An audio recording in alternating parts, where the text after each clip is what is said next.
Si Dr. Winston John Casio nasa Yan. ating linya. Ito tagapagsalita po ng ng PAOK, mga kapuso.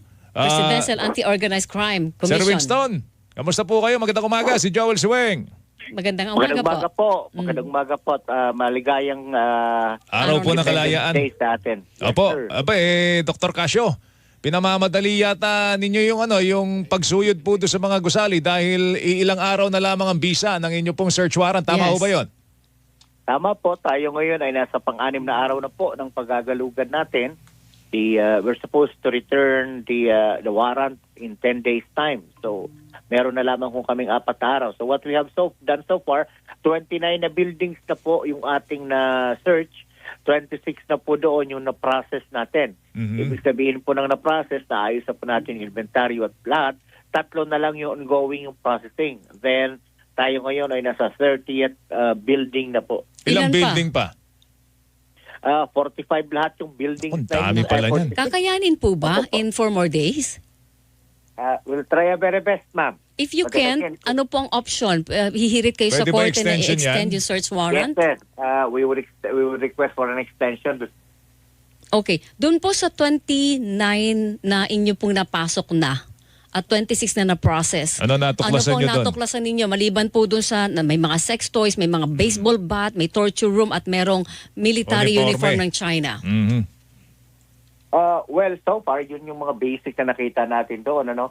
So, ang pinakamahalaga ngayon ay ma-process po natin yung active crime scene natin, which are the three rooms na merong mga bakas ng allegedly mga natuyong dugo. Remember po na ito yung ating search warrant was granted on the basis of allegations of torture, kidnapping, and the like dyan sa loob ng Lucky South 99 na yan. So, other than that, we also have to apply for a cyber warrant to be able to process all the digital devices. Thousands na po ang ating nakuha dyan, mga computers, laptops, desktops, and iPhones at saka Android.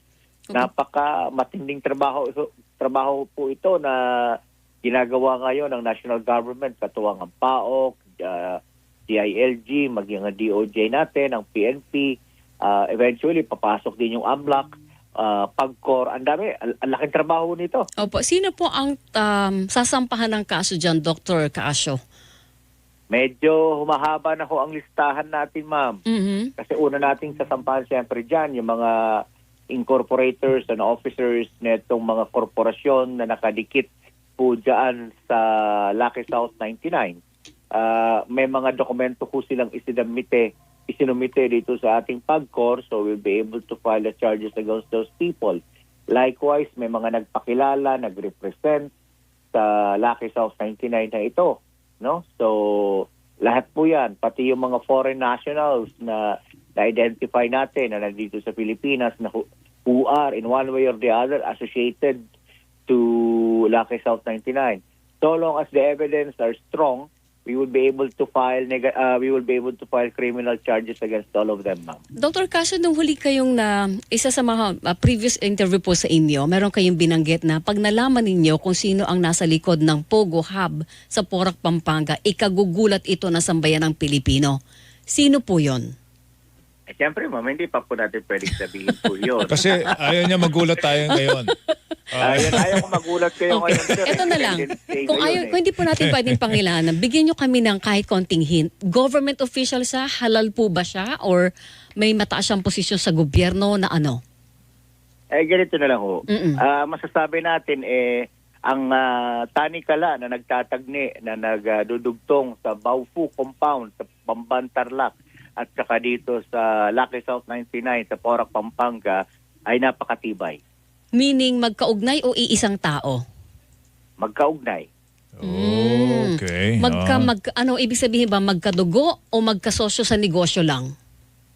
Makikita ho natin yan, ma'am, pag natapos na natin yung 45th building. Sapagkat ibig sabihin noon, sapat ng aming ebidensya.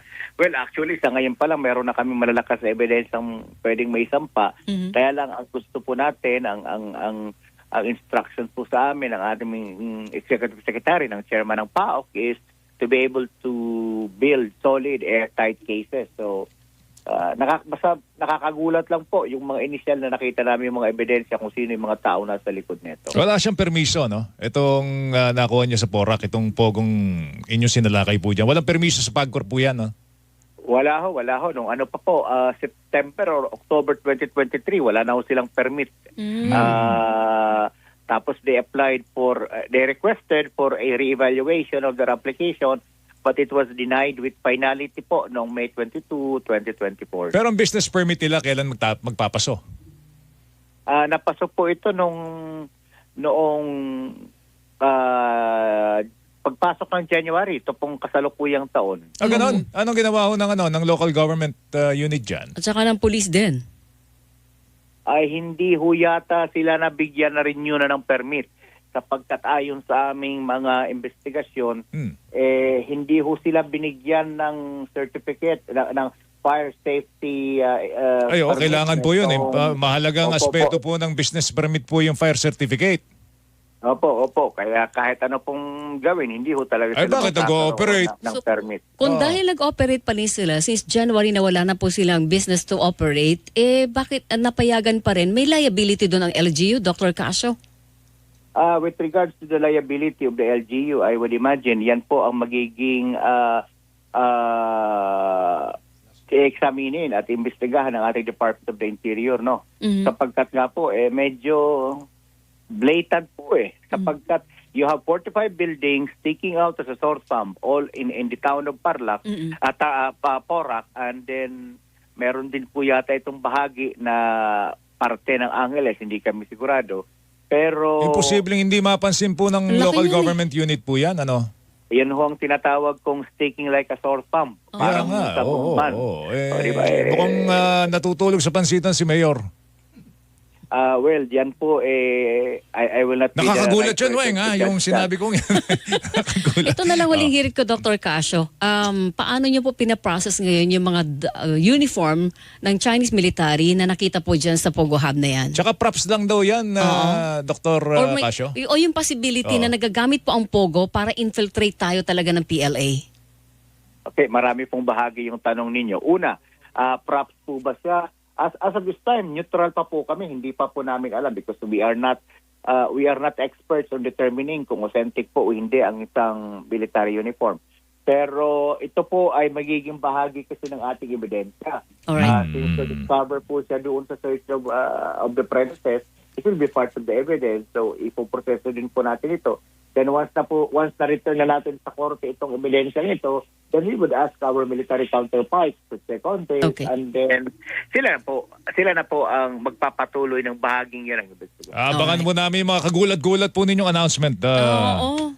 Dr. Casio, no? Tsaka kung sino yung nasa likod yung nasa niyan. likod nitong pogong ito. Sige, in the meantime, salamat sa oras mo. Mag-ingat ka. Thank you. Salamat po. Salamat po. Maraming salamat. Thank Dr. you. Winston John Casio, tagapagsalita ng Presidential Anti-Organized Crime Commission, PAOK, mga kapuso.